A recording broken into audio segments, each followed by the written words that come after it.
संस्थापकाय च धर्मस्य सर्वधर्मस्वरूपिणे अवतार वरिष्ठाय रामकृष्णाय ते नमः। आज श्री श्री रामकृष्ण কথামৃতের নূতন অধ্যায় সার্কাস রঙ্গালয়ে গৃহস্থের ও অন্যান্য কর্মীদের কঠিন সমস্যা ও শ্রীরামকৃষ্ণ প্রথম পরিচ্ছেদ। শ্রীরামকৃষ্ণ শ্যামপুকুর বিদ্যাসাগর স্কুলের দ্বারে গাড়ি করিয়া আসিয়া উপস্থিত। বেলা ৩টা হইবে। গাড়িতে মাস্টারকে তুলিয়া লইলেন। রাখাল ও আরও দু একটি ভক্ত গাড়িতে আছেন। আজ বুধবার 15ই নভেম্বর 1882 খ্রিস্টাব্দ, কার্তিক শুক্লা পঞ্চমী। গাড়ি ক্রমে চিতপুর রাস্তা দিয়া গড়ের মাঠের দিকে যাইতেছে। শ্রীরামকৃষ্ণ আনন্দময় মাতালের ন্যায় গাড়ির একবার এধার একবার ওধার মুখ বাড়াইয়া বালকের ন্যায় দেখিতেছে, আর পথিকদের উদ্দেশ্যে ভক্তদের সঙ্গে কথা কইতেছেন।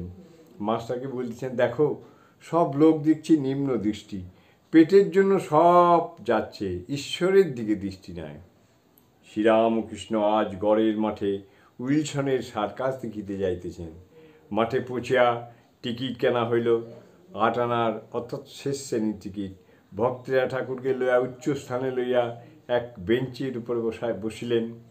ঠাকুর আনন্দে বলতেছেন, বাহ, এখান থেকে বেশ দেখা যায়। রঙ্গস্থলে নানারূপ খেলা অনেকক্ষণ ধরিয়া দেখার হইল। গোলাকার রাস্তায় ঘোড়া দৌড়াইতেছে, ঘোড়ার পিঠে এক পায়ে বিবি দাঁড়াইয়া, আবার মাঝে মাঝে সামনে বড় বড় লোহার রিং চক্র। রিংয়ের কাছে আসিয়া ঘোড়া যখন রিংয়ের নিচে দৌড়িতেছে, বিবি ঘোড়ার পৃষ্ঠ হইতে লম্ফ দিয়া রিংয়ের মধ্য দিয়া পুনরায় ঘোড়ার পৃষ্ঠে আবার এক পায়ে দাঁড়াইয়া ঘোড়া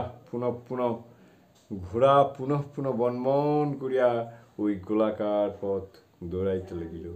বিবিও আবার ওইরূপ পৃষ্ঠে দাঁড়াইয়া। সার্কাস সমাপ্ত হইল। ঠাকুর ভক্ত সঙ্গে নামিয়া আসিয়া ময়দানে গাড়ির কাছে আসিলেন। শীত পড়িয়াছে, গায়ে সবুজ বনাত দিয়া মাঠে দাঁড়াইয়া কথা কইতেছেন। কাছে ভক্তেরা দাঁড়াইয়াছেন। একজন ভক্তের হাতে বেটুয়াটি, মশলার ছোট থালা বেটুয়াটি রহিয়াছে, তাহাতে মশলা, বিশেষত কাবাব চিনিয়াছে। আগে সাধন, তারপর সংসার, অভ্যাস্য। শ্রীরামকৃষ্ণ মাস্টারকে বলতেছেন, দেখলে বিবি কেমন এক পায়ে ঘোড়ার উপর দাঁড়িয়ে আছে, আর ঘোড়া বনমন করে দৌড়ুচ্ছে। কত কঠিন, অনেক দিন ধরে অভ্যাস করেছে, তবে তো হয়েছে। একটু অসাবধান হলেই হাত পা ভেঙে যাবে, আবার মৃত্যুও হতে পারে। সংসার করা ওইরূপ কঠিন। অনেক সাধন ভজন করলে ঈশ্বরের কৃপায় কেউ কেউ পেরেছে, অধিকাংশ লোক পারে না। সংসার করতে গিয়ে আরও বদ্ধ হয়ে যায়, আরও ডুবে যায়, মৃত্যু যন্ত্রণা হয়। কেউ কেউ যেমন জনকাদি অনেক তপস্যার বলে সংসার করেছিলেন। তাই সাধন ভজন খুব দরকার, তা না হলে সংসারে ঠিক থাকা যায় না। বলরাম মন্দিরে শ্রীরামকৃষ্ণ গাড়িতে উঠিলেন। গাড়ি বাগবাজারের বসুপাড়ার বলরাম বাটির দ্বারে উপস্থিত হইল। ঠাকুর ভক্ত সঙ্গে দোতলায় বৈঠকখানায় গিয়া বসিলেন। সন্ধ্যার বাতি জ্বালা হইয়াছে। ঠাকুর সার্কাসের গল্প করিতেছেন। অনেকগুলি ভক্ত সমবেত হইয়াছেন। তাহাদের সহিত ঈশ্বরীয় অনেক কথা হইতেছে। মুখে অন্য কথা কিছুই নাই, কেবল ঈশ্বরীয় কথা। জাতিভেদ সম্বন্ধে কথা পড়িল।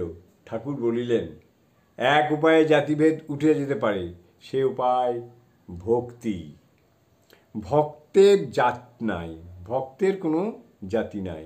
ভক্তি হলেই দেহ, মন, আত্মা সব শুদ্ধ হয়। গৌরনিতাই হরিনাম দিতে লাগলেন, আর আচণ্ডালে করলেন।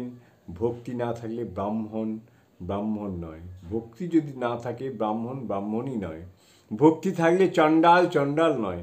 অস্পৃশ্য জাতি ভক্তি থাকলে শুদ্ধ পবিত্র হয়।